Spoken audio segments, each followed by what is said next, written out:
Kalau korang ikut trip aku sebelum ni, aku mulakan perjalanan aku daripada Dieng Wonosobo sampai ke Magelang. Satu perjalanan yang penuh dengan suasana yang tenang dan pemandangan yang susah untuk digambarkan dengan kata-kata. Dan sebenarnya, perjalanan tu belum habis lagi. Sebab dekat situ, aku teruskan melangkah ke satu tempat yang lebih dekat dengan kehidupan. Sebuah kota yang sangat aku rindui dan sangat aku idamkan untuk aku datang lagi sekali. Yogyakarta. So kalau korang belum tengok video sebelum ni, aku sarankan untuk tengok dulu supaya kau boleh faham keseluruhan perjalanan ni. Sebab setiap tempat yang aku pergi tu semuanya bersambung. Dan kali ni, aku nak bawa kau lihat Yogyakarta dari sudut yang berbeza. Perjalanan diteruskan dan kali ni suasana dah mula berubah. Dari kawasan tinggi yang tenang, sekarang aku dah masuk ke tengah-tengah kota Yogyakarta. Mempersembahkan kota cinta Yogyakarta.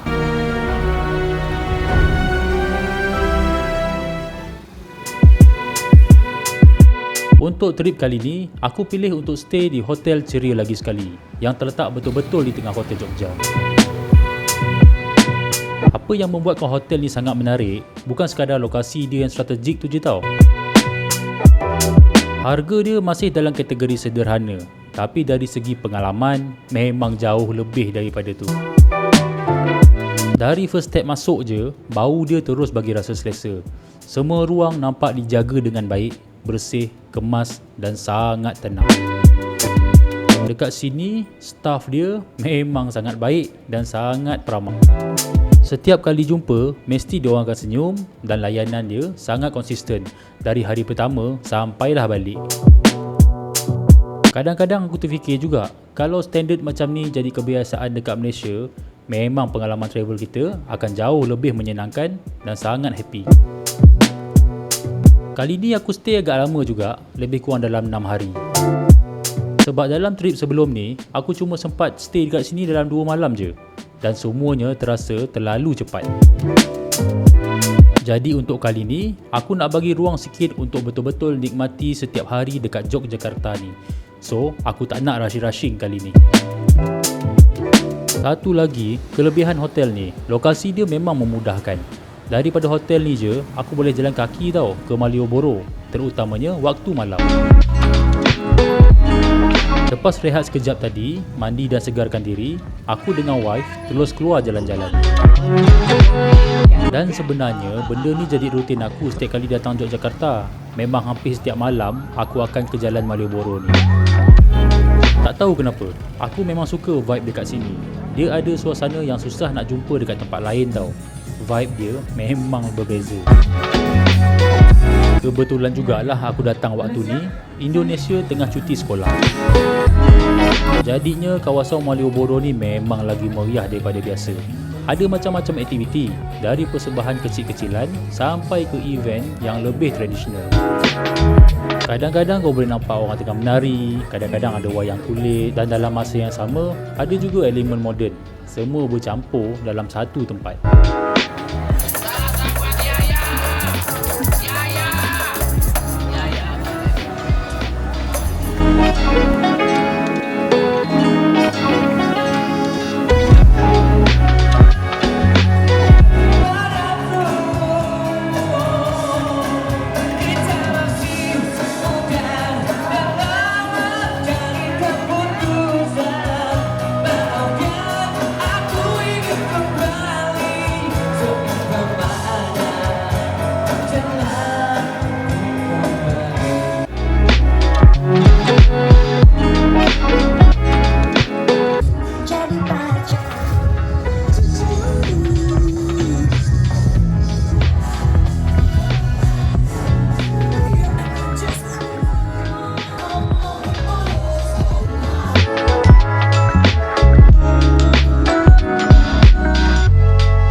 korang datang Jogja, satu benda yang korang kena cari ialah bakpia kukus Tugu Jogja.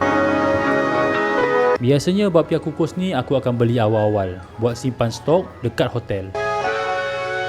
Senang lah kalau malam balik berjalan, boleh makan sambil berehat. Untuk hari kedua ni, aku plan nak buat sesuatu yang sedikit berbeza. Aku dengan wife hari ni tak nak susahkan Om Tri, yang sebenarnya banyak sangat dah bantu kita orang sepanjang trip kali ni. Untuk sepanjang trip kali ni pun memang dia yang sponsor dan uruskan perjalanan aku daripada awal. Jadi aku rasa elok jugalah aku bagi dia rehat satu hari. Udah ada berapa? Oh, bilangnya 25,000. 25,000 aja gitu, udah full. Okey. Bisa keliling-keliling Jogja. Okey. Sampai Bandung bisa? Wah ya. So aku minta pihak hotel untuk tolong arrangekan motor dan diorang connectkan aku dengan satu company sewa motor ni. Owner dia sangat mudah berurusan. Cara dia layan pun buat kita rasa sangat tenang. So bermulalah penjelajahan aku dekat Jogja dengan cara yang lebih dekat dengan kehidupan seharian orang dekat sini. Lebih bebas dan lebih banyak ruang untuk aku teroka tempat-tempat yang jarang orang nampak. Lepas ambil motor tu, aku dengan wife terus keluar untuk explore Yogyakarta. Tempat pertama yang aku tuju hari ni ialah Jiwa Jawi. Jalan dekat sini agak tricky dan agak jauh daripada kota Jogja sana tu. Jalan dia kecil je, sunyi, macam masuk kawasan orang kampung. Tapi bila korang sampai je dekat pintu masuk, korang akan terus rasa satu suasana yang sangat lain. Masuk je dekat dalam, korang terus akan nampak sebuah bangunan joglo yang sangat besar. Semua diperbuat daripada kayu, ukiran Jawa dan memang klasik sangat-sangat. Kalau korang nak tahu, tempat ni bukan sekadar restoran biasa tau. Dia sebenarnya gabungan di antara restoran, seni dan budaya Jawa. Sedikit info, owner dia memang orang seni yang nak hidupkan semula jiwa Jawa tu dalam bentuk tempat dan makanan.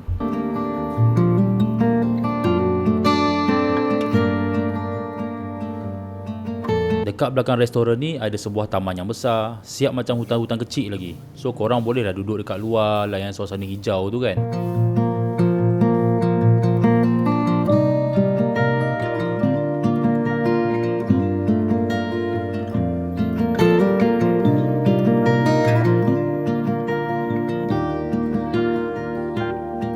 Dari segi rasa, aku boleh katakan semua makanan yang aku makan ni semua sedap. Dan lagi satu, memang kena dengan harga yang kita bayar. Makanan dekat sini aku boleh katakan bukan sekadar sedap-sedap biasa tau. Tapi dia ada rasa macam orang lama-lama masak. So memang mengimbau kenangan lah zaman dulu-dulu kita makan kan. Untuk minuman dekat sini pun banyak yang tradisional, macam wedang dan herba-herba Jawa.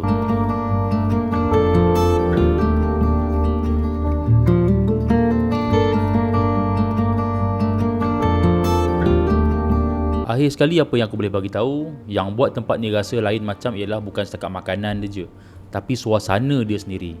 Sangat tenang, sangat sunyi, macam tempat untuk korang untuk slow down. Kesimpulannya, untuk first stop hari ni, memang aku pilih tempat yang sangat kena.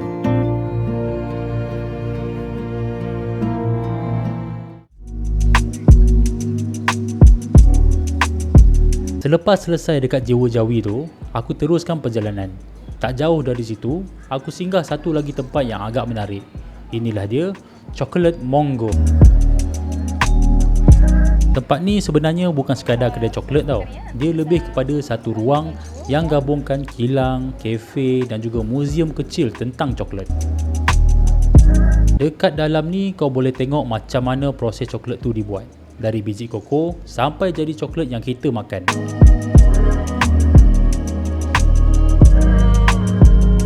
Yang menariknya dekat sini, dia bukan sekadar pameran biasa tau. Kau kena explore satu-satu bahagian sambil jawab beberapa soalan.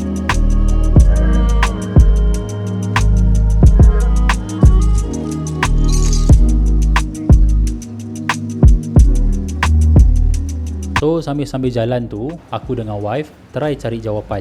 Dia macam ada elemen treasure hunt sikit. Buat experience tu lagi seronok. Apa ni?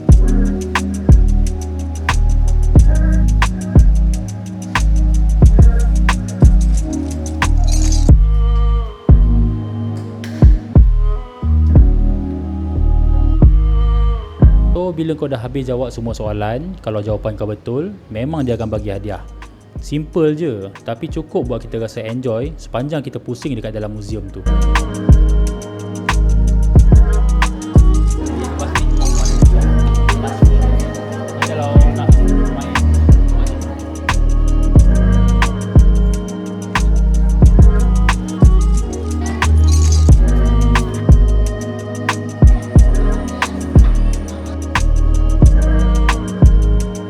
Lepas kita orang explore dekat area muzium tu, aku lepak sekejap dekat kafe dia. Aku try dark chocolate 70% dia. Rasa dia memang sangat pekat, kurang manis dan lebih kepada rasa koko tu sendiri. Kemudian aku ada jugalah cuba aiskrim gelato vanila bunga telang dia tu. Dari segi rasa biasa je lah, tak ada apa-apa yang menonjol pun. Biasa-biasa sahaja. Untuk aku lebih prefer air dark chocolate tu. Walaupun agak pekat, tapi rasa dia lebih kena dengan tekak aku. Overall, aku memang enjoy tempat ni. Sebab dia bukan sekadar tempat beli coklat tau, tapi dia ada pengalaman yang buat kita terlibat sekali.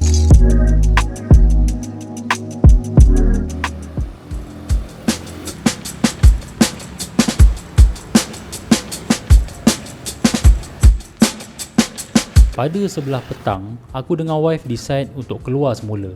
Kali ni, tak jauh mana pun. Cukup sekadar jalan-jalan dan nikmati suasana kota Jogja.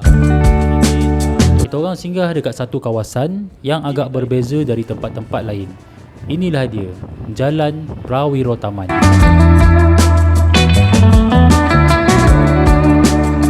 Kalau korang datang sini, perkara pertama yang korang akan perasan ialah suasana dia. Sebab dekat sini kebanyakannya yang stay dekat sini semuanya pelancong daripada Eropah.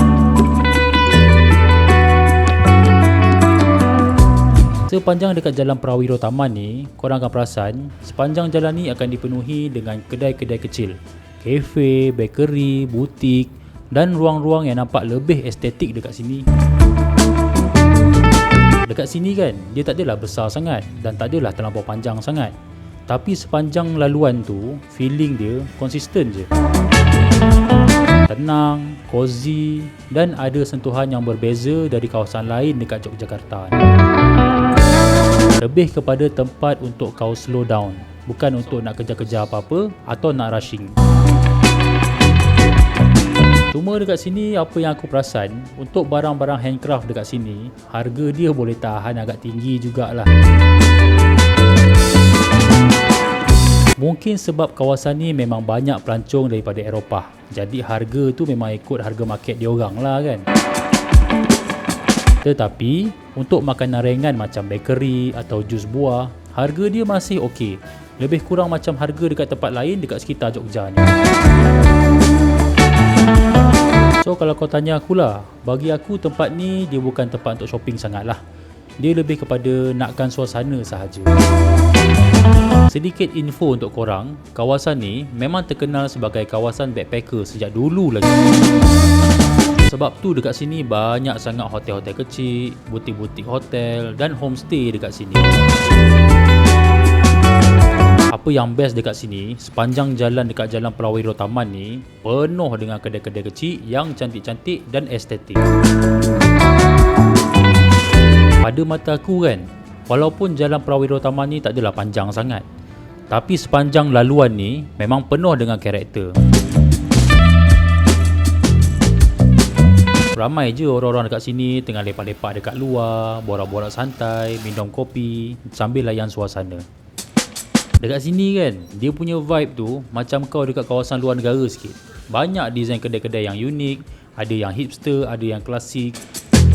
So sepanjang kita orang berada dekat sini, kita orang singgah je beberapa kedai yang kita orang nampak. Tengok-tengok barang, layan suasana. Cuma kalau kita orang termasuk kedai-kedai yang mahal tu, so kita orang just window shopping je lah. Tak adalah shopping betul-betul kan.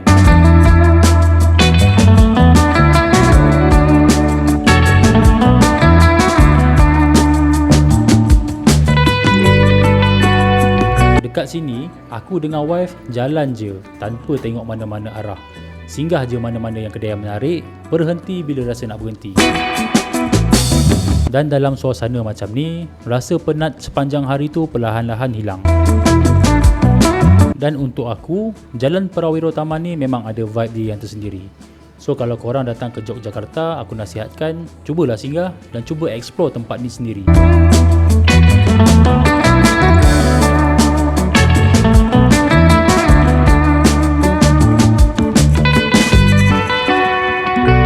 Selepas jalan-jalan dekat sekitar Jalan Prawiro Taman tu, aku dengan wife decide untuk gerak sedikit jauh. Kali ni kami menuju ke area Tugu Yogyakarta. Nama kedai yang aku nak singgah ni 17's Ice Cream. Tapi yang menarik, signboard dia tak tulis macam tu pun. Jadi memang agak tricky nak cari. Dekat Google kena search nama tu baru jumpa.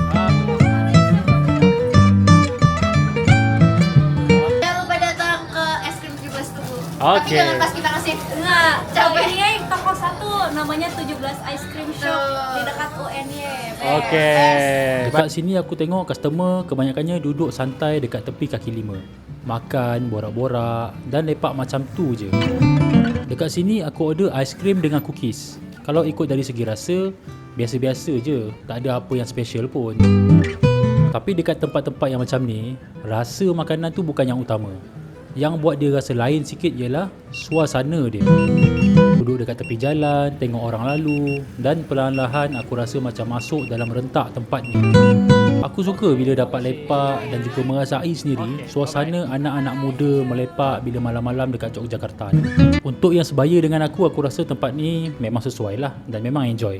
Tapi kalau untuk aunty atau uncle-uncle nak datang lepak sini, saya tak galakkan.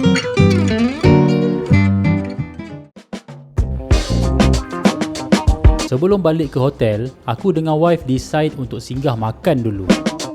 Tempat ni memang dah lama aku tunggu nak repeat. Inilah dia, bebek goreng Haji Slamet. Kalau nak cerita pasal kedai ni, memang senang. Parking luas, lokasi pun mudah jumpa dan dia ada banyak cawangan juga tau. Dari segi tempat, bersih, selesa dan tak serabut. Tahun lepas aku pernah makan dekat sini dengan Om Tri. Dan dari situ, rasa dia memang terus melekat. Sampai sekarang memang teringat-ingat. Sebab tu kali ni, aku cari balik kedai ni. Bebek dia digoreng sampai luar rangup. Tapi dalam masih lembut dan tak kering. Dan yang paling penting, sambal dia. Rasa dia pedas, tapi dia ada satu rasa yang sangat lemak. Bukan sekadar pedas kosong. Bila makan sekali, memang susah nak berhenti dekat sini.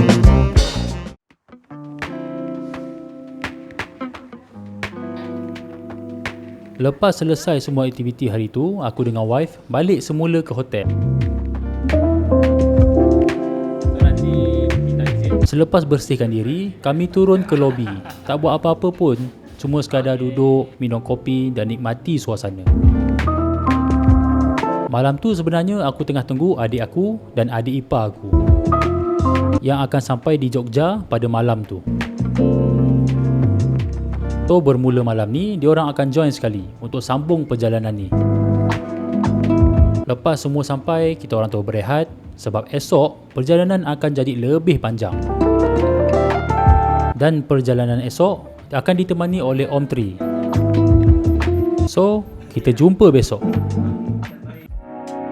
Seawal pagi lagi, Om Tri dah sampai untuk pick up kita orang. Hari ni, kita orang semua akan bergerak ke Solo. Biasanya perjalanan dari Yogyakarta nak ke Solo ni ambil masa agak lama tau. Tapi kebetulan hari tu jalan yang kita orang lalu baru je dibuka, iaitu highway yang baru. So bila lalu highway ni memang terasa perbezaan. Perjalanan jadi lebih lancar, lebih cepat dan tak penat macam biasa. Kalau korang nak tahu, highway yang kita orang lalu ni, pagi tu adalah hari pertama highway ni dibuka untuk orang awam tau.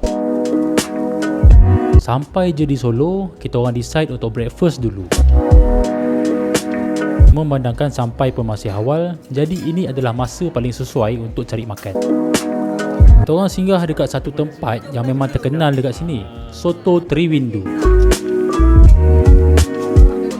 Mula-mula aku sendiri tak berapa faham macam mana soto yang nampak simple macam ni boleh jadi begitu popular. Tapi bila sampai, aku mula faham, suasana dia memang lain. Ada rasa autentik, rustic dan macam kembali ke suasana lama. Cara penyediaan dia pun simple je, tapi ada gaya yang tersendiri. Dan bila sampai ke rasa, memang berbaloi untuk datang. Kuah soto dia memang cukup seimbang. Ada rasa gurih, sedikit lemak dan herba yang tak terlalu kuat. Setiap hirupan tu rasa penuh dengan flavor.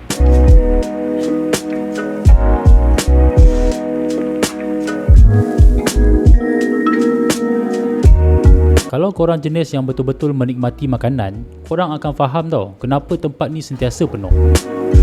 Sebab setiap suapan tu ada rasa yang cukup penuh dengan flavor. Simple tapi memuaskan.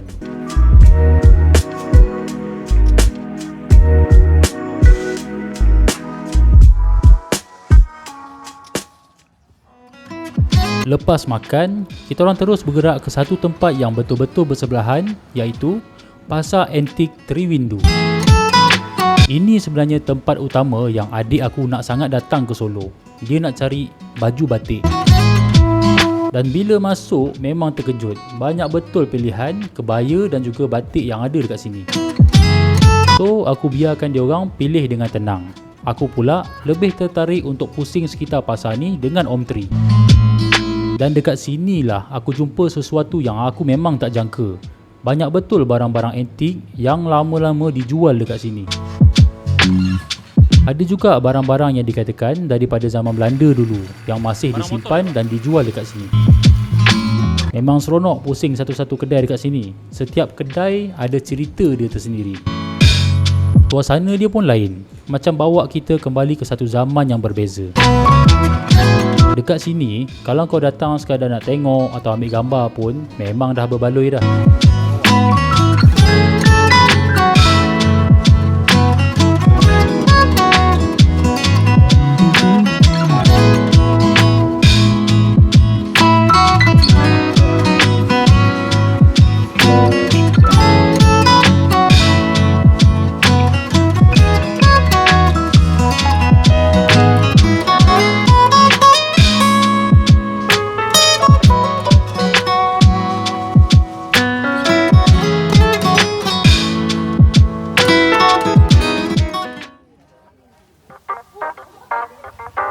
Selepas spend time masa dekat Pasar Antik Triwindu tu, kita orang teruskan perjalanan ke satu kawasan yang cukup sinonim dengan kota Solo.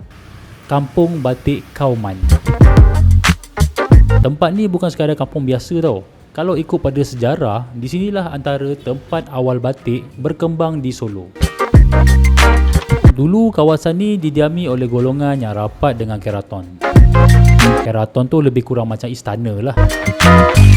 Jadinya, batik yang dihasilkan dekat sini bukan sebarangan punya batik. Setiap corak dia ada maksud, ada kaitan dengan budaya dan juga cara hidup masyarakat Jawa waktu tu. Dekat sini apa yang paling menarik, kita orang bukan sekadar tengok je tau. Kita orang diberikan peluang untuk cuba sendiri mencanting batik. Diajar oleh orang lama dekat sini, dari cara pegang canting sampai kawal lilin panas. Nampak macam simple je, tapi bila buat sendiri baru faham kenapa batik ni perlu dihargai. Dekat kampung Batik Kauman ni, ramai yang datang sini bukan sekadar nak beli batik je, tapi untuk ambil gambar dan menikmati suasana. Sebab dekat sini kau boleh habiskan masa lama tanpa sedar. 1, 2, 3. Bestie. Yay! Forever. Yay! Last. Yay!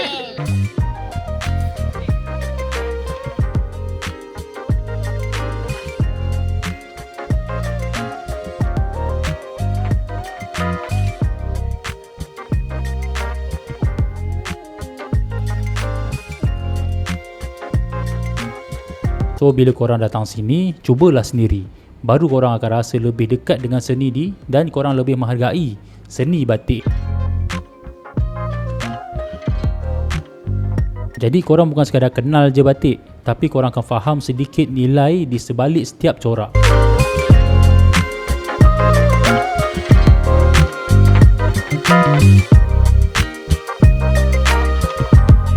Jadinya, Itu yang buat pengalaman dekat Kampung Batik Kauman ni jadi antara yang paling aku ingat dekat Solo ni.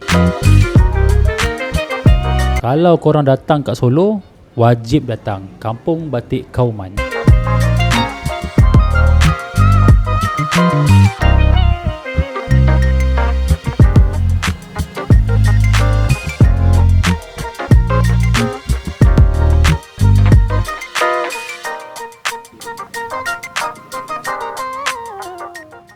Cuaca dekat Solo masa kita orang datang ni memang panas sangat.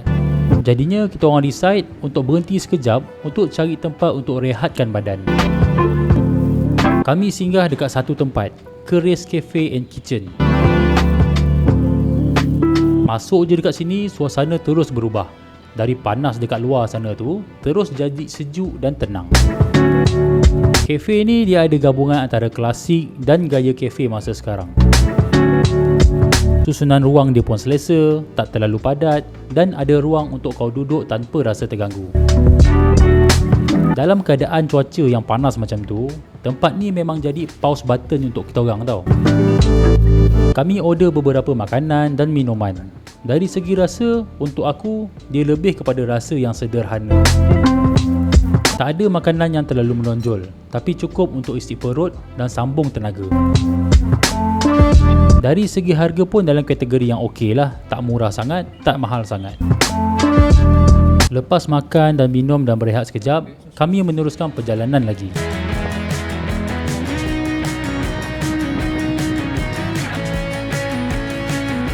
Disebabkan setiap perjalanan tadi jadi lebih cepat, kami ada sedikit ruang untuk singgah ke tempat lain. Om Tri ajak kita orang ke satu kawasan yang lebih sejuk, area pergunungan. Sebelum sampai ke sana, kita orang singgah dekat satu tempat yang agak ikonik, air terjun Kedung Kayang. Mula-mula sampai sini aku ingat biasa-biasa je, sekadar tengok air terjun dari jauh. Tapi bila tengok betul-betul, Masya Allah, air terjun ni tinggi tau, sekitar 40 meter. Dan yang buat dia lagi berbeza, lokasi dia berada di antara Gunung Merapi dan Gunung Merbabu. Jadi bila kau berdiri dekat sini, bukan sekadar tengok air terjun, tapi kau nampak keseluruhan landscape, gunung, lembah dan air terjun yang jatuh dari atas.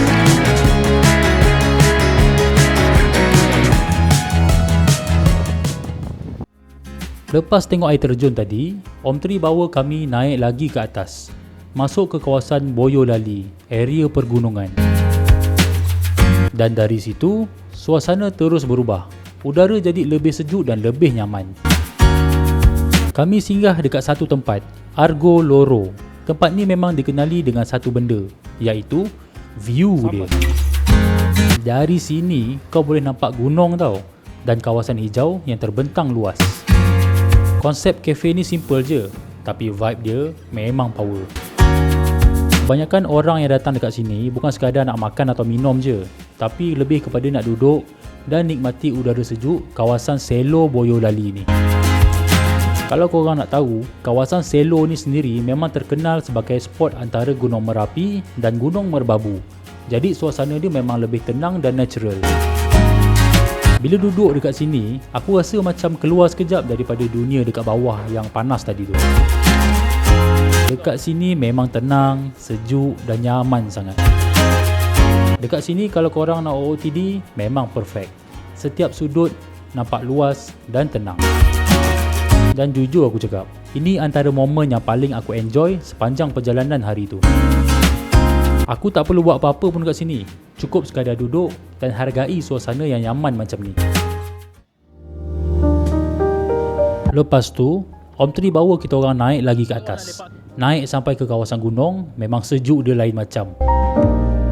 Dan kami singgah dekat satu tempat ni, Selosa Cafe. Bila aku sampai je dekat sini, aku terus terdiam sebab view dia terus menghadap Gunung Merbabu. Dengan angin sejuk dan suasana sunyi, memang rasa macam lari jauh dari dunia bandar. Cuma satu nasihat aku, kalau korang nak datang ke Selosa Coffee ni, korang kena datang waktu tengah hari atau petang. Sebab view dia akan jadi lebih nampak dan lebih jelas view Gunung Merbabu tu. Keliling kafe ni penuh dengan kehijauan. ladang, pokok, alam yang masih asli. Tapi satu masalah, masa ni badan aku sebenarnya dah tak sedap. Rasa macam nak demam, nak drop. Jadinya Om Tri suggest aku jangan minum kopi. Dia suruh aku order air jamu atau air herba untuk panaskan badan dan bagi badan lega sikit. Aku pun ikut je lah, dan memang rasa badan tu slow-slow jadi ringan sikit. Tapi terus terang aku cakap, air jamu atau air herba yang aku minum tu memang tak sedap.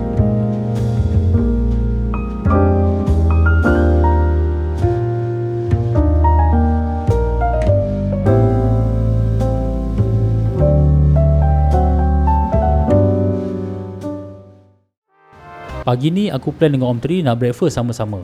Plan asal kita orang nak sarapan dekat Kopi Kelotok. Tapi bila sampai, memang penuh, langsung tak ada ruang. Jadinya Om Tri bawa kami ke satu tempat lain, tak jauh dari situ. Nama kedai ni, Kopi Bukan Luak. Kedai ni, tempat dia ada konsep macam rumah lama, ala-ala suasana Keraton dulu. Cara diorang masak pun masih guna cara tradisional tau, pakai dapur arang dan api kayu. Dari segi makanan, memang banyak sangat pilihan. Ada nasi putih, lauk-lauk kampung dan kuih muih. Semua makanan yang aku tengok diorang tengah masak tu, semua nampak menyelerakan. Tempat duduk dekat kedai ni pun luas tau. Ada kawasan indoor, ada kawasan outdoor. Walaupun ramai, suasana dia masih tenang. Dan yang aku makan dekat sini kebanyakannya memang kena dengan selera aku. Tapi ada satu benda yang aku tak boleh lupa, iaitu kopi dia. Kopi hitam manis yang dimasak guna dapur kayu tu. Rasa dia pekat, lemak dan ada rasa kopi kampung yang sangat kuat. Kopi tu sampai aku repeat order 2 kali tau. Sebab memang susah nak jumpa rasa kopi macam ni. Untuk aku, makanan dan minuman yang dihidangkan dekat sini semuanya sedap-sedap. Dan untuk suasana pula, dia ada suasana yang buat kau rasa macam makan dekat zaman dulu-dulu. Jujurlah aku cakap, kalau aku datang ke Jogja lagi, aku memang akan repeat tempat ni. Sebab ada sesuatu dekat sini yang susah nak jumpa dekat tempat lain. Selesai sarapan, kami teruskan perjalanan ke utara Jogja. Tempat pertama yang aku nak pergi ialah Ulen Sentalu. Kalau kau jenis orang yang minat sejarah, ini antara tempat yang wajib singgah dekat Jogja. Ulen Sentalu ni bukan muzium biasa tau. Dia lebih kepada satu ruang yang simpan sejarah keluarga Keraton Jawa. Dan cara dia susun semua tu memang lain. Dan dekat sini, engkau tak boleh jalan sendiri tau.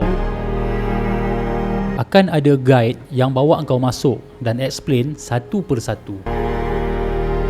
Dan betul lah aku cakap, cara diorang explain tu memang detail dan sangat lengkap.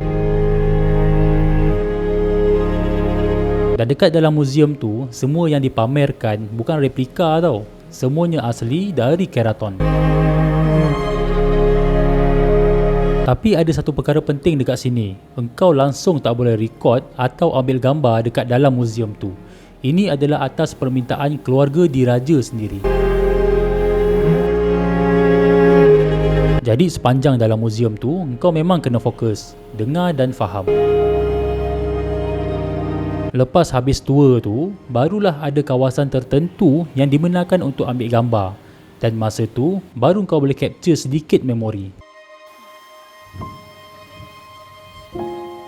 Tapi serius, yang paling melekat dekat aku bukan setakat gambar dekat dalam ni, tapi rasa yang kau bawa keluar dari dalam tu. Dan tempat macam ni memang tak sama dekat tempat yang lain.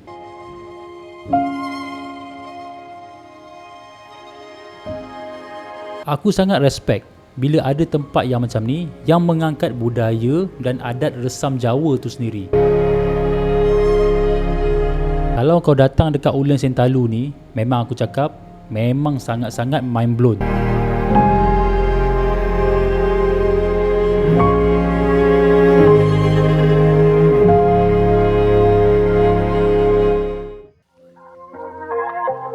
Daripada suasana yang lebih serius dan misterius tadi tu, kali ni suasana terus berubah.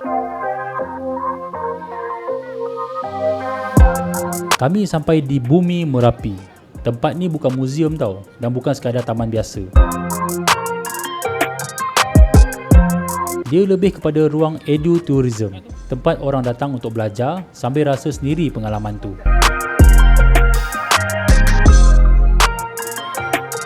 Dekat sini kau boleh jumpa macam-macam aktiviti. Ada kawasan haiwan, boleh bagi makan dan tengok sendiri kehidupan ladang. Simple, tapi buat suasana kat sini memang hidup dan happening sangat.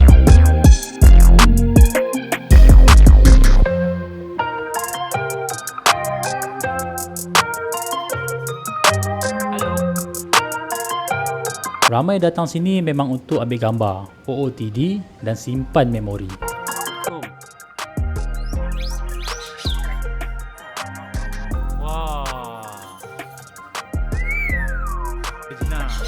Tapi untuk aku personally, tempat ni bukan sekadar untuk bergambar.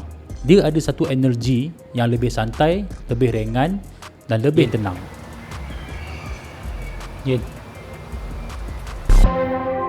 Dan dengan latar belakang kawasan Merapi, semuanya jadi lebih menarik. Tempat macam ni sesuai untuk semua, dari keluarga sampai pasangan. Semua boleh enjoy. Kancil, babi.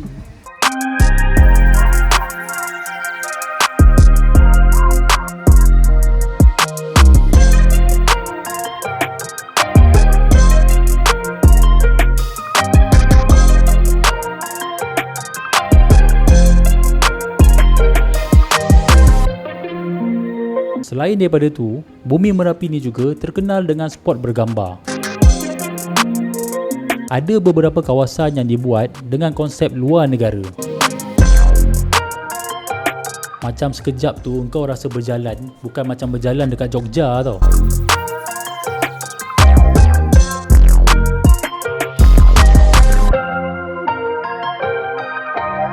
Sebenarnya, banyak lagi tempat yang aku dah plan dekat kawasan Merapi ni. Macam-macam tempat aku nak explore. Tapi badan aku tak bagi kerjasama. Masa tu aku dah mula rasa makin teruk, demam makin naik dan tenaga memang dah tak ada. Sampai satu tahap aku memang tak mampu nak teruskan. Om Tri terus buat keputusan untuk bawa aku balik ke hotel. Sampai je hotel, aku terus rehat. Tak fikir apa dah waktu tu. Cuma makan ubat, telan apa yang perlu dan tidur.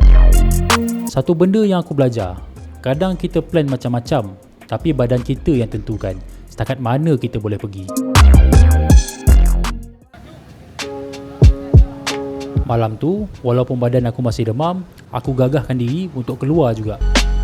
Lagipun kesian dekat wife aku, seharian terperuk dalam bilik. Malam tu kita orang keluar santai sahaja dan aku nak shopping baju dekat Dagadu. Kedai ni memang special. Semua design dia bertemakan Yogyakarta. Ada humor, ada identiti tempatan dan ada cerita dalam setiap design dia. Kualiti kain pun memang sedap pakai.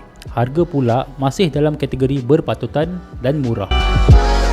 Walaupun masa tu badan tak berapa nak sihat, aku tetap ambil masa untuk pilih beberapa helai baju. Aku pilih untuk aku dan juga untuk anak-anak buah aku dekat rumah. Sekurang-kurangnya ada sesuatu yang aku boleh bawa balik untuk diorang. Tapi satu yang aku boleh bagi tahu, kalau korang datang ke Yogyakarta, korang kena shopping baju dekat sini. Cantik, murah dan berkualiti.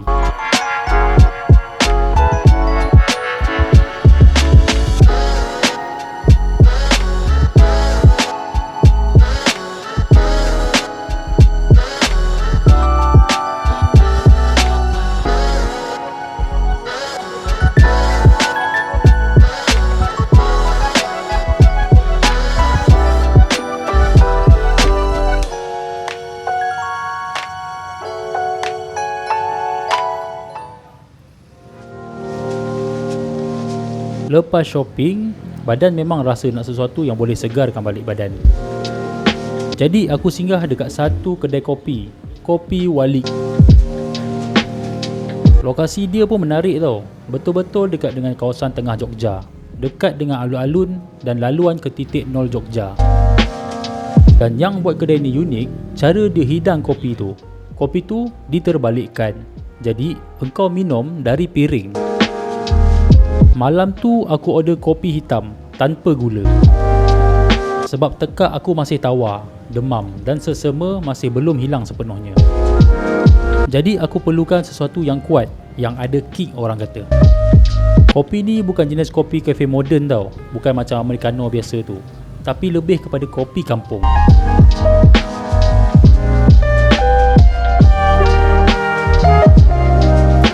Lepas minum kopi tadi tu, kami singgah sekejap dekat satu kafe ni, 0 km Coffee and Tea. Tempat kafe ni memang luas, gabungan gaya kolonial dengan sentuhan moden.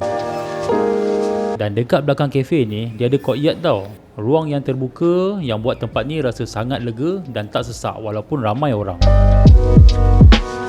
Kali ni aku datang bukan untuk minum kopi, tapi disebabkan wife aku teringin nak makan aiskrim gelato. Dari segi rasa, sedap. Tekstur lembut, tak terlalu manis. Tapi jujurlah aku cakap, gelato dekat sini bukan yang boleh buat kau teringat-ingat bila balik. Tapi walaupun rasa gelato ni biasa-biasa je, tapi sejujurnya aku suka lepak dekat sini. Kalau korang jenis yang tak suka dengan bising-bising, tak suka serabut, tak suka semak dan sukakan ketenangan macam aku ni, confirm korang suka kafe ni.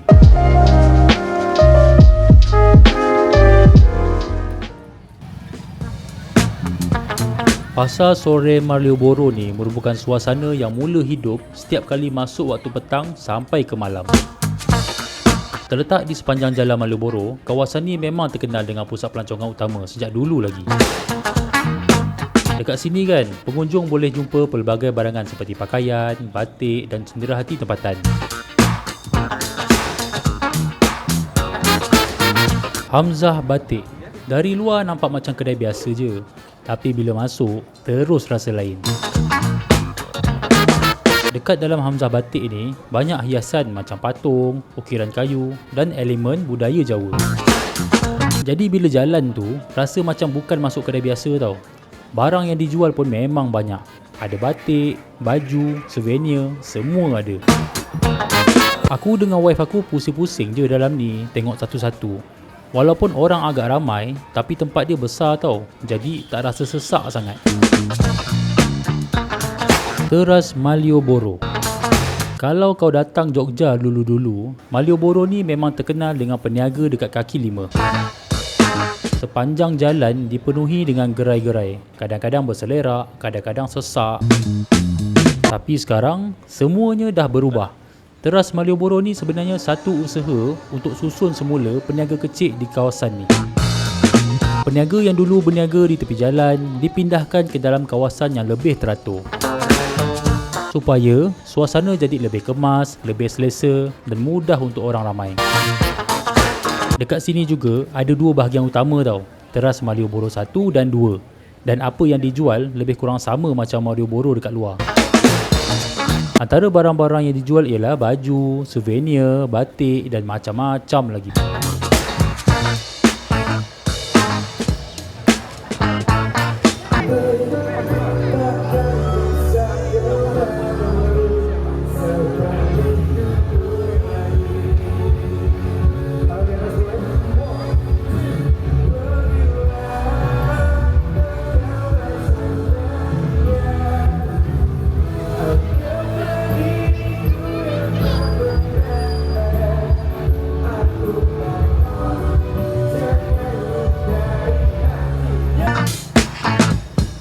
Lepas jalan-jalan tadi, perut pun dah mula rasa lapar.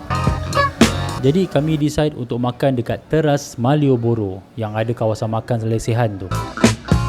Cara makan macam ni memang style orang kat sini makan. Duduk dekat bawah, ada yang bersila, ada yang guna bangku kecil. Sambil makan layan orang basking, memang hidup suasana dia dekat sini. Akhirnya dapat juga aku merasai momen yang macam ni. Dekat sini aku order nasi goreng Indonesia, simple tapi sedap. Minum pula es jeruk. Aku ulang memang sampai 2-3 gelas tau. Ini kalau badan aku sihat, memang banyak lagi aku nak try malam tu. Cumanya satu benda dekat sini yang aku perasan, masih ada peniaga yang merokok dekat stall masing-masing. Jadi kalau korang datang sini, better pilih dulu stall yang lebih bersih dan bebas dari asap rokok. Sebab macam mana sekalipun, bagi aku, kebersihan tetap nombor satu.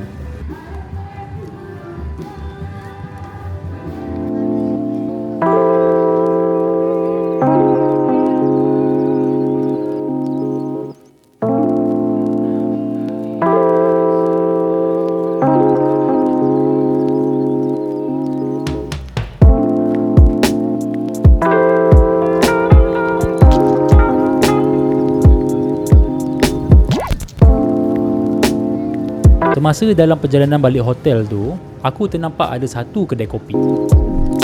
Dia buka dekat dalam satu bangunan lama, Pejabat Pos. Nama kedai tu, Kopi Pak Pos. Kalau nak tahu, bangunan ni memang lama.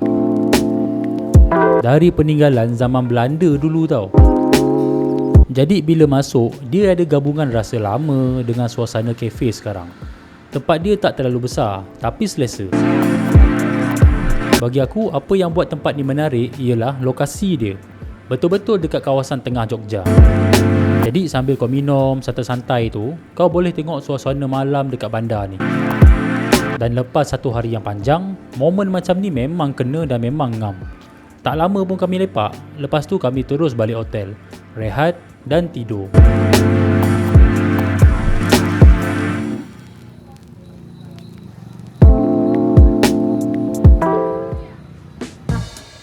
Pagi ni, kita orang semua decide nak explore Jogja, naik motor lagi sekali.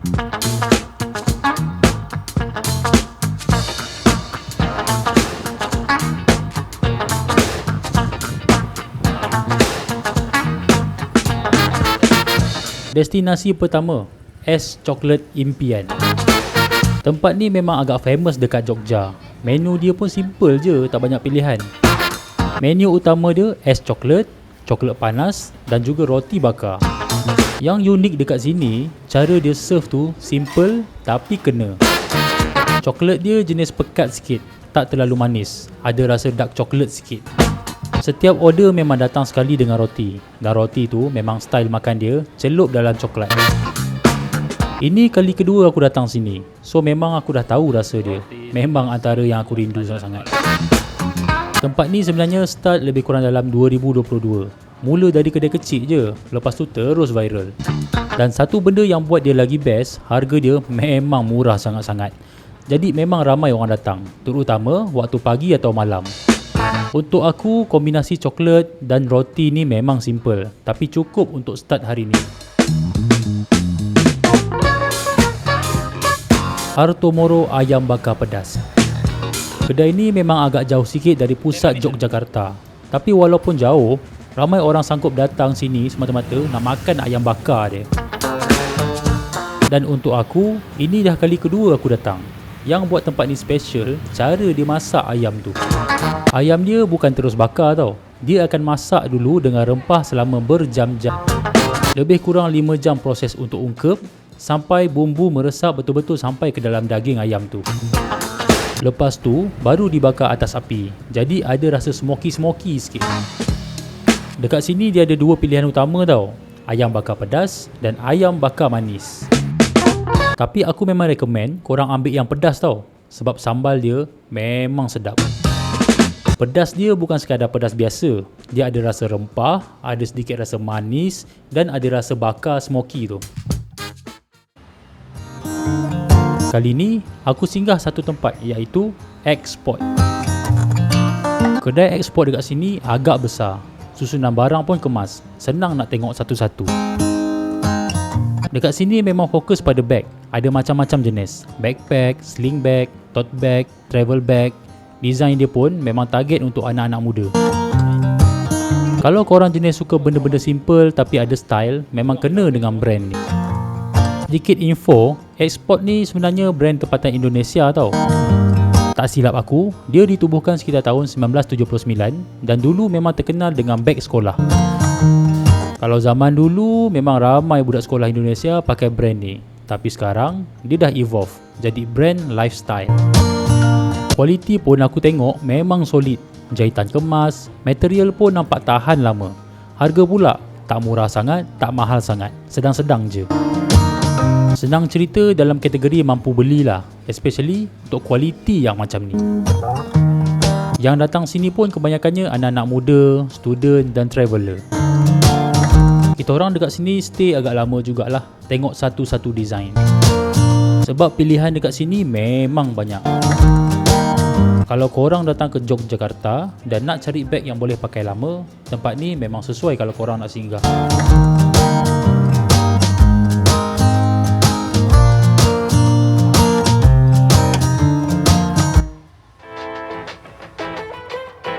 Selepas puas shopping dekat Export tu, aku dengan family aku semua teruskan perjalanan. Kali ni kami masuk dekat satu kawasan lama Yogyakarta, Kota Gedek. Area ni memang terkenal dengan sejarah-sejarah lama tau. Rumah-rumah tradisional dan suasana yang masih kekal klasik. Dalam kawasan ni, aku singgah dekat satu tempat, toko buku Nathan. Tempat ni sebenarnya bukan kedai buku biasa tau. Dia terletak dalam satu kawasan heritage. Nama dia Dalam Nathan Royal Heritage. Bangunan ni memang lama. Dibina sekitar tahun 1857 dan masih kekalkan struktur asal rumah Jawa.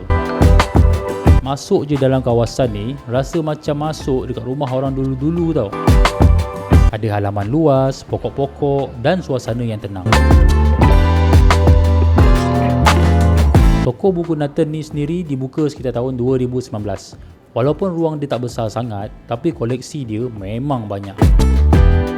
Kebanyakan buku yang dijual dekat sini sejarah, budaya, seni dan sosial. Ada juga buku-buku rare seperti buku second hand dan buku dari luar negara. Harga pun daripada bermacam-macam jenis harga.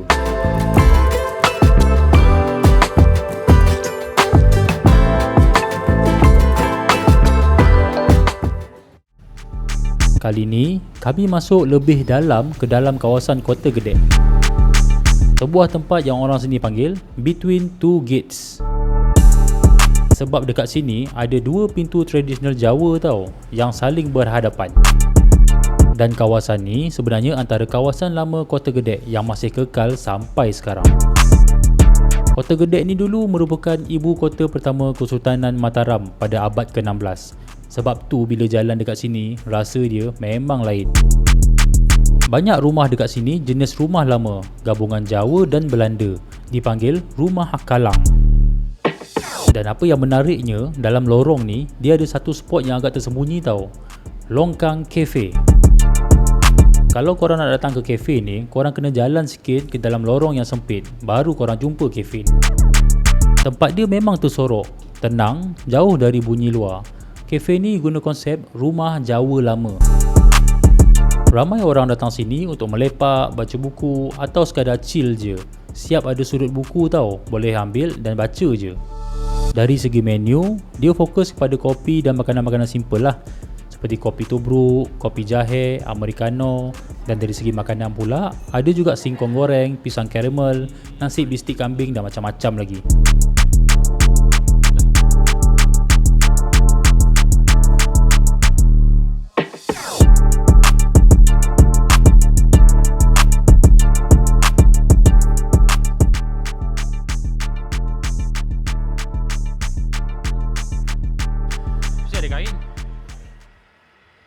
Masjid Mataram, Kota Gedek. Masjid ni bukan masjid biasa tau. Dia antara masjid yang paling lama dekat Yogyakarta. Dibina sekitar tahun 1500-an. Masjid ni dibina pada zaman Kesultanan Mataram oleh Panembahan Senopati. Reka bentuk masjid ni pun unik. Guna konsep tradisional Jawa dengan tiang kayu besar dan bumbung bertingkat-tingkat. Tak ada kubah macam masjid moden, semua masih kekalkan gaya asal. Aku singgah sini untuk ziarah sekejap, ambil masa dan tengok suasana. Bila kita datang tempat-tempat macam ni, baru kita boleh faham sikit tentang sejarah Yogyakarta. Tempat ni bukan sekadar bangunan, tapi tempat yang dah wujud sejak ratusan tahun dan masih digunakan sampai hari ini.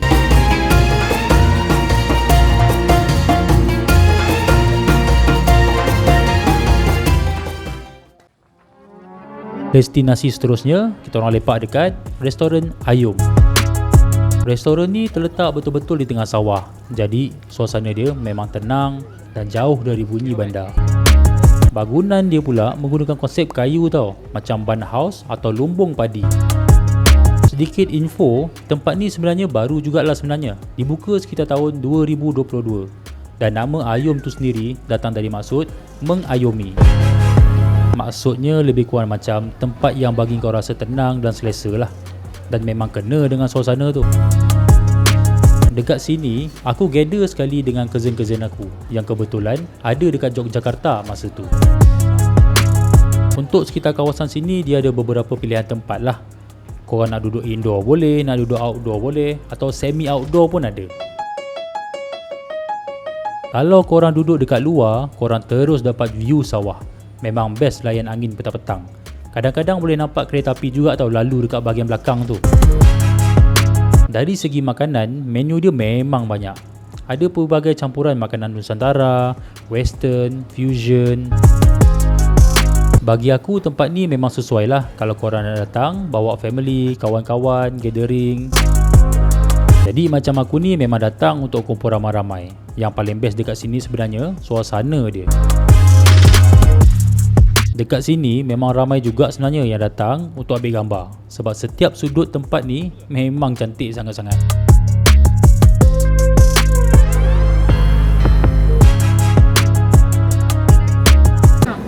Awas kalau tak ada.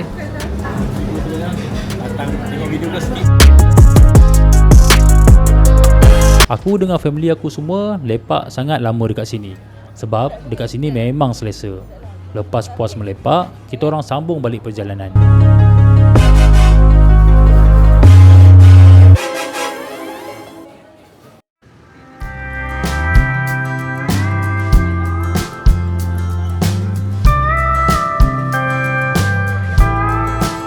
Malam ni adalah malam terakhir sebelum aku balik ke Malaysia pada besok hari.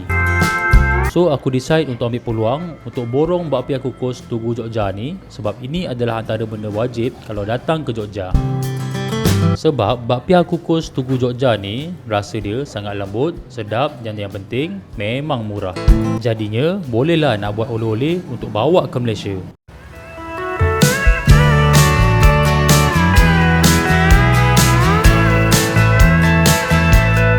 Selepas selesai borong bakpia dekat Malioboro tu, kami tak terus balik. Kami sambung lagi perjalanan nak cari makan. Dan kali ni, kami singgah dekat satu tempat, Sekar Pizza. Kedai ni memang rare tau. Rasa dia macam bukan dekat Jogja. Interior dia memang macam konsep American style. Macam dinner lama dekat New York tahun 70-an, 80-an. Memang lain vibe dia dekat sini.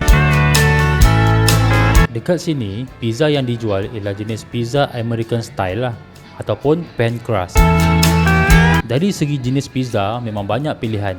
Antara yang popular ialah pepperoni, smoked beef, meat lovers dan juga yang cheesy macam spinach ricotta. Selain daripada pizza, dia juga ada side menu yang lain macam chicken wings, meatball, sandwich dan beberapa pilihan minuman. Antara faktor yang membuatkan Sekar Pizza ni naik dengan sangat cepat adalah saiz pizza. Ramai yang datang Sekar Pizza ni sebab diorang nak tengok sendiri betul ke pizza ni besar macam yang viral. Bagi aku, Sekar Pizza ni mempunyai strategi yang sangat bijak. Sebab dia bukan sekadar jual makanan, tapi dia jual experience.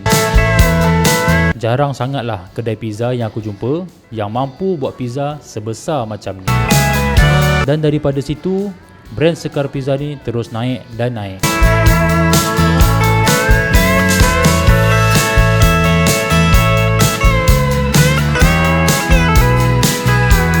Tapi bagi aku apa yang paling penting, pizza dia. Serius aku cakap, pizza dia besar gila. Satu kotak tu kalau makan 4 orang tak habis makan tau. Memang oversize. Tapi apa-apa pun yang buat aku terkejut bukan setakat saiz dia je, tapi rasa dia memang kena. Dough dia nipis, keras dekat luar ada rangup, tapi dekat dalam masih lembut. Topping dia pula memang padu, flavor dia ngam, tak muak dan sangat balance. Serius lah aku cakap, ini antara makanan paling sedap aku pernah makan sepanjang trip ni. Pizza ni terlampau besar tau, jadi kita orang memang tak dapat nak habiskan malam tu.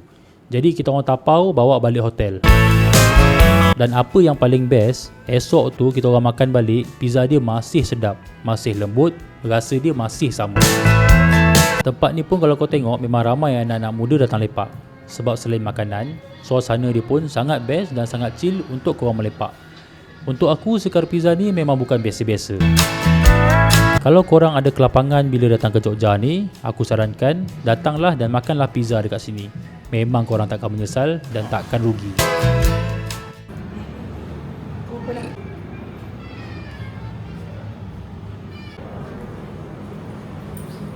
Maybe I visit Malaysia lah. Maybe ke Penang, maybe ke Cameron Highland. Kalau saya ada tempat yang pengen visit kemarin, Mount Kinabalu. Mount Kinabalu, Oktober kita akan ke Kinabalu. Wow. Saya pantengin nanti vlognya. Here we go. Okay, thank you very much. Nama ni siapa tadi? Juan. Lupa? Juan. Ya. Okay Juan, nanti kita jumpa lagi. Siap. Jangan lupa DM. Okay, kita jadi sahabat di sana. Siap. Hati-hati. InsyaAllah jumpa lagi. Okay, thank you very much for the coffee. Alright. Hati-hati. Space Roastery ni sebenarnya bukan nama baru dalam dunia kopi dekat Yogyakarta ni. Dia dah bermula sejak tahun 2016 lagi. Diasaskan oleh dua orang founder, Willem Christiansen dan Alvin Wenas. Asalnya, dua orang ni cuma minat minum kopi sahaja. Dan dari situ, dia berkembang menjadi satu roastery yang serius, bukan sekadar kafe biasa. Maksudnya dekat sini, diorang bukan hanya menjual kopi sahaja, tapi memang diorang panggang biji kopi sendiri.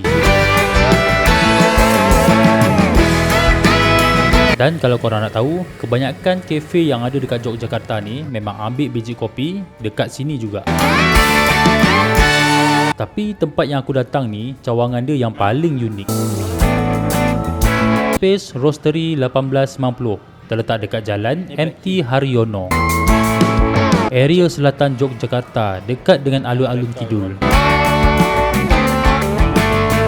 Yang buat tempat ni special bukan sekadar kopi dia tau, tapi bangunan dia. Tempat ni sebenarnya sebuah rumah lama tau. Dibina sekitar tahun 1890. Dikenali sebagai Ndalem Pembayun. Rumah ni dulu milik keluarga diraja, keturunan Sultan Hamengkubuwono. Dan sampai sekarang, struktur asal dia masih dikekalkan. Dekat bahagian rumah tu, dia ada satu ruang khas tau, dipanggil sentong. Dalam budaya Jawa, sentong ni tempat penting dalam rumah. Digunakan untuk meditasi, tempat pengantin dan juga simbol spiritual. Dan sekarang, ruang tu dijadikan tempat barista untuk prepare kopi. So memang rare experience dia. Konsep yang diorang bawa dekat sini gabungkan kopi moden dengan warisan budaya. Jadi bila kau duduk dekat sini, kau bukan sekadar minum kopi tau, tapi kau rasa suasana Yogyakarta yang lama. Dari segi kopi pula, Space Roastery memang kuat dengan specialty coffee. Biji kopi dia datang dari pelbagai tempat, macam Gayo, Java dan lain-lain origin. Selain kopi, diorang juga ada jual roasted beans dan beberapa minuman fusion. Contohnya macam minuman tradisional Jawa yang digabungkan dengan kopi moden. Secara keseluruhan, Space Roastery 1890 ni bukan sekadar coffee shop. Dia adalah gabungan antara kopi, sejarah dan budaya di dalam satu tempat.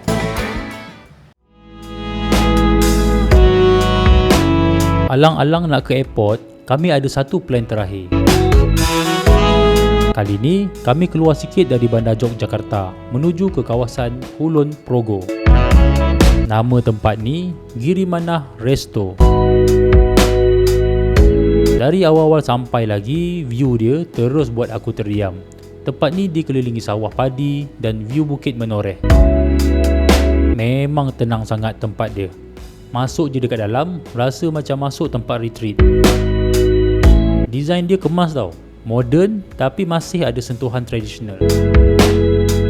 Kalau korang duduk dekat kawasan outdoor, memang terus menghadap view sawah padi. Angin pun sejuk, memang lain feel dia.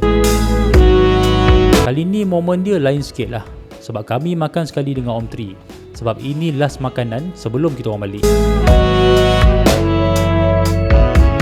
Menu dekat sini ada macam-macam. Ada makanan Indonesia, Western dan Fusion.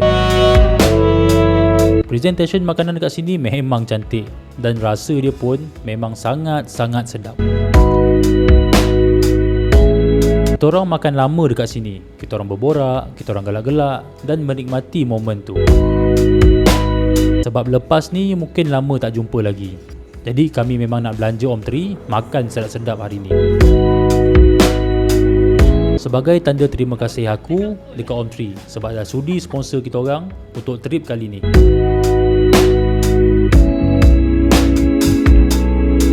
Cuma sedikit peringatan aku nak bagi tahu, dekat Giri Manah ni, harga makanan yang dihidangkan dekat sini agak pricey. Sebab Giri Manah Resto ni bukan restoran biasa-biasa lah. Apa yang boleh aku katakan, Giri Manah Resto ni adalah restoran yang agak eksklusif dan agak high class. Jadinya, kalau korang nak datang makan dekat sini, korang boleh prepare dan standby duit lebih untuk makan sedap-sedap dekat sini. Sebab, jujur aku kata, makanan dekat sini semuanya sedap-sedap. Sangat rugi kalau korang tak try. So, kalau korang ada duit lebih, ada duit ekstra atau nak habiskan cash yang ada, jemputlah datang ke Giri Manah Resto yang terletak dekat Kulon Progo ni.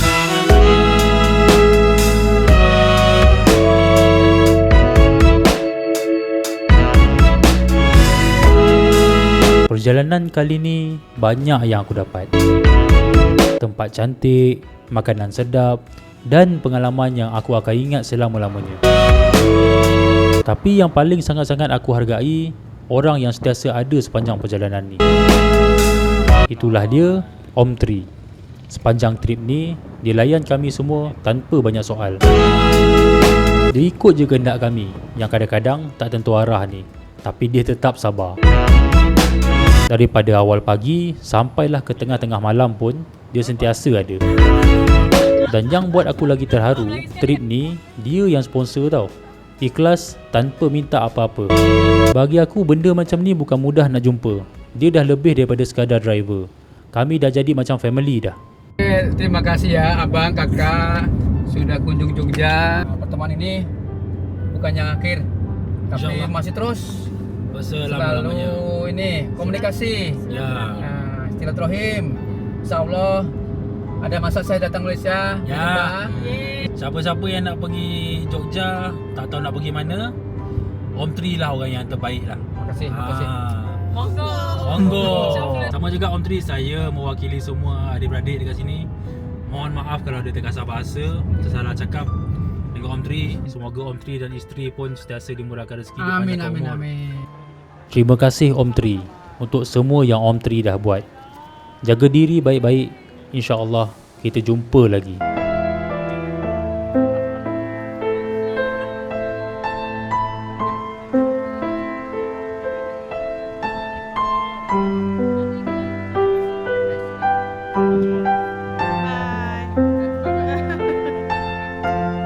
Yogyakarta ni memang indah. Tapi yang buat berat hati aku nak pergi bukan sekadar Jogja tu sendiri, tapi orang-orang yang akan aku tinggalkan. Terima kasih sudi layan vlog aku. InsyaAllah kita jumpa next vlog. Perjalanan seterusnya, Sabah, negeri di bawah bayu.